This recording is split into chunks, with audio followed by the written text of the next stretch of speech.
Sometimes you are the belt loop. Have you ever had one of those days? So I had just gotten my pig burger, as my daughter calls it, on my plate, and then my phone rang.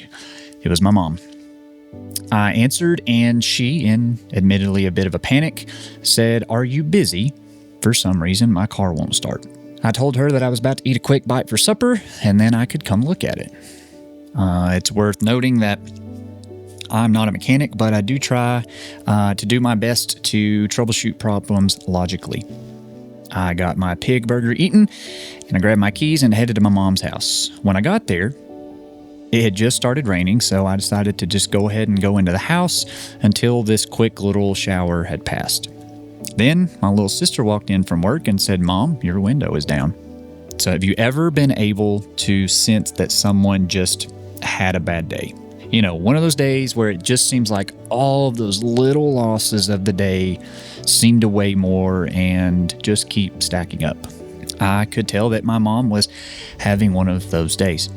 I mean, nobody likes to walk out to a car with plans to go and plans to do, only to have those plans completely foiled by a car that won't start. Kind of like getting sick. You know, nobody ever puts that thing on a calendar and looks forward to it. So Mom asked my sister, "Oh, no, can you go roll that up for me real quick?" Now, my sister's hands were full from everything that she'd brought in from her car and from her day's worth of work. She said, "I can't right now." Now, yes, my sister could have put her stuff down, or I could have volunteered, but before either of us really had a chance to do that, Mom, again, frustrated, said, "Don't worry about it, I'll do it." However, it wasn't really about the windows or that my sister had said she couldn't get to it right then.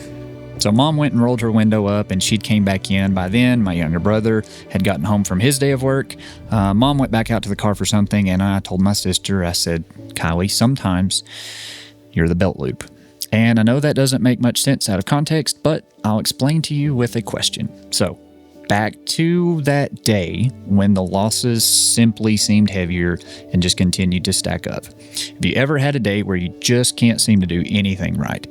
You bump your head getting into the car, you smash your knee on the door getting out of the car, then you drop your keys into the only puddle in the parking lot when you're walking into the store. Then your dad-burned belt loop gets caught on the door handle as you're walking in. I mean, that is the last straw. That's it. I have had it with today. My sister was the belt loop. I told her not to take it personally because I knew Mom was not really frustrated with my sister having her hands full and not being able to roll her windows up. Again, I can only assume that the day had been full of losses that none of us knew anything about, and we still don't know anything about those losses. She just happened to be the final straw to an already tough day. She just happened to be the belt loop.